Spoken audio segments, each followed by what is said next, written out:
Joining me now, the candidate with the biggest post-debate bump, Ben Carson, who's campaigning in Iowa at the Iowa State Fair, where he's running second to Trump among likely caucus goers. Dr. Carson, welcome back to Fox News Sunday. Thank you, Chris. Nice to be with you. Well, congratulations on those strong numbers. I not only want to talk to you about your surge in the polls, but also that of Carly Fiorina and Donald Trump. What do you think Republican voters are saying about the appeal of non-politicians? Well, I think people are starting to recognize that the same old is going to take us to the same place. And, you know, we're sort of at a precipice right now. Are we going to continue down this road, which is leading to a very bad place, or are we going to try to make a change?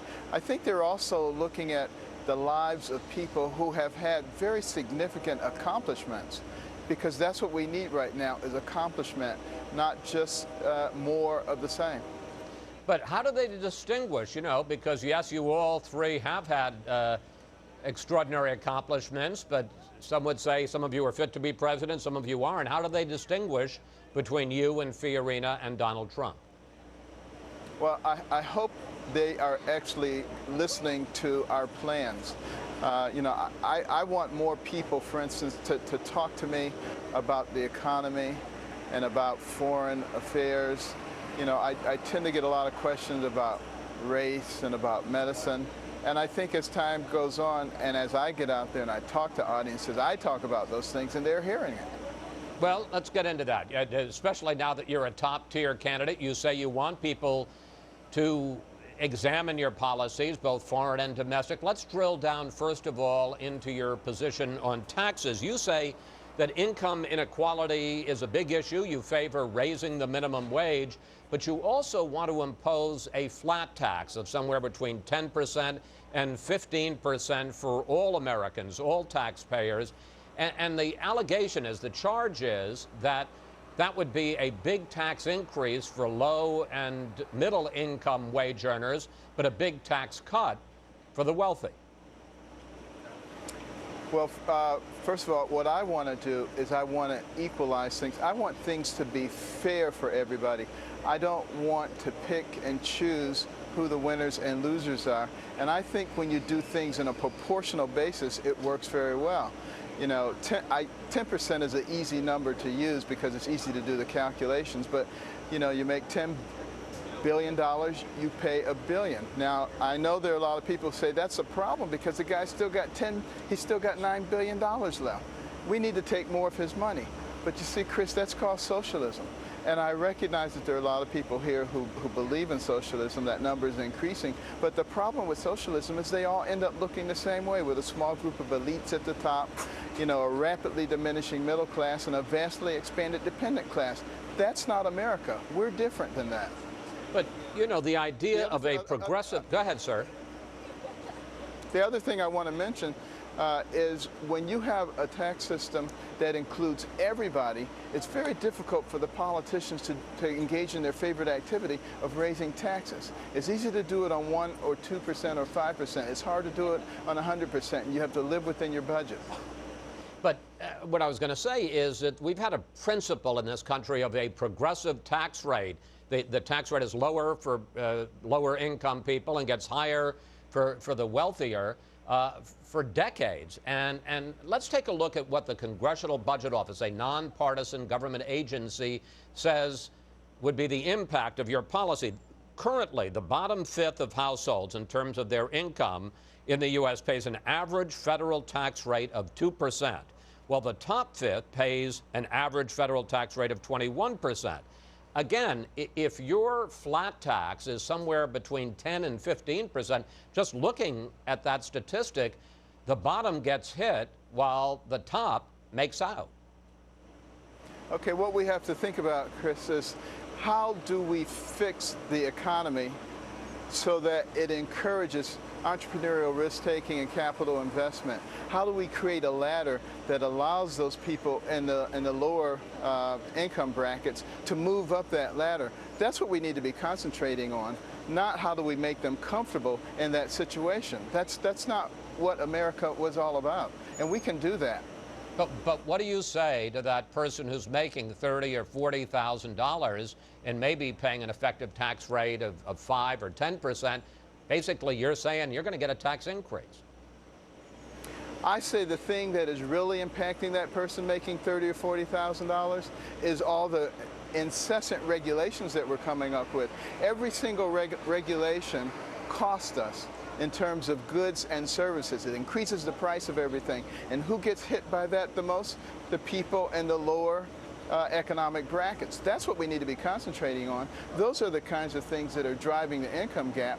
Opportunities we make available, we create a ladder, we create opportunities, and the can-do attitude rather than the what can you do for me attitude. That's what made America great. All right, let's turn to foreign policy. As president, you say that you would revoke the current Iran deal and negotiate a better one, and you also are fiercely critical of President Obama for, you say, attacking his critics. Here's an article that you wrote this week in the Jerusalem Post. You call the president the divider-in-chief, and you write this: shockingly, his diatribe also was replete with coded innuendos employing standard anti-Semitic themes involving implied disloyalty and nefarious influence related to money and power. Question: Barack Obama anti-Semitic? Well, all you have to do, Chris, is, like I have, go to Israel and talk to average people, you know, on all ends of that spectrum. And I couldn't find a single person there who didn't feel that this administration had turned their back on Israel. And I think, you know, the position of President of the United States should be one where you begin to draw people together behind a vision, not one where you castigate those who believe differently from you. I think it's a possibility for great healing if it is used in the correct way.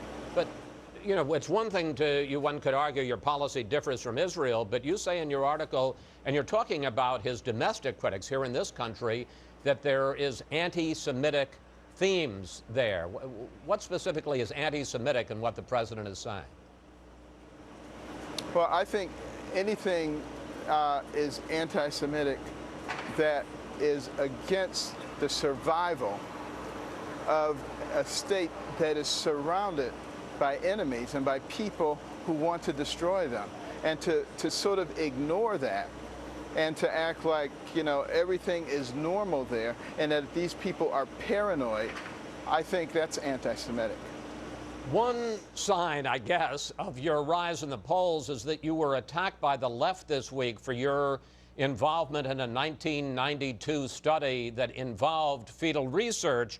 The charge is that you're being hypocritical now when you call for defunding Planned Parenthood because you were involved in a study that involved fetal research 23 years ago. And even one of your conservative critics, rivals, Rick Santorum, says that the position you're taking is morally suspect. How do you respond to all this? I say a lot of people are getting pretty desperate if they're going back almost a quarter of a century looking for things that aren't even true. You know, what I did as a surgeon is take tissue samples and give those to the pathologist, who then compare them with their archives. It's sort of like if you were an archaeologist and you find something in a dig that has some writing on it, you don't recognize it, you give it to your archivist and they go through all the archives that they've been able to maintain over the many decades, and they say, you know, that looks like something from Mesopotamia. It's the same kind of thing. It has nothing to do with me doing an abortion or even touching fetal tissue. It is a desperate attempt by some people to try to change the argument and also to justify some of the things that are being done by Planned Parenthood. Completely different from anything that I was doing. So let me ask you, Dr. Carson, where are you?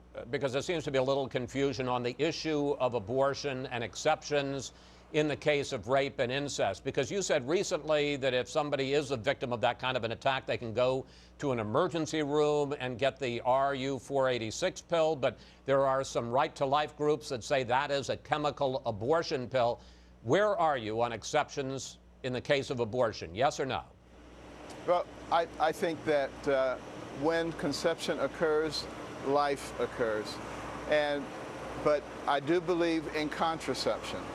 And at an appropriate time, you have to know what the cycle is. The egg is only fertilizable at certain periods of time. And there are certain types of drugs, progestins, that can prevent ovulation.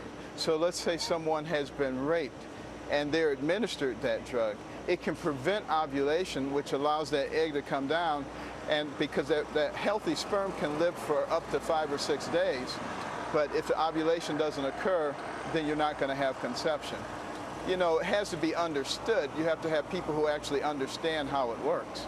Doctor, we got about a minute left. We're going to dig into the Hillary Clinton email scandal later in this program, but I want to ask you whether, one, you think that she has broken the law, and two, by her actions with the private emails, the classified information, she has disqualified herself as a potential president. Well, you know, I will leave the legal discussions to the lawyers after they've gone through all the evidence, because I think it's foolish to make a proclamation without seeing it all. However, what we do know is that she was a United States Senator, she was the Secretary of State, and she makes this information, which should have been known to be something that you didn't want to be available to our enemies or anybody else, putting it on a private server shows incredibly bad judgment. So would you take someone with judgment like that and hand them the keys to the White House? I would not. Dr. Carson, thank you. Thanks for joining us. Always good to talk with you, sir. And again, congratulations on those good poll numbers. Thank you, Chris. I appreciate it.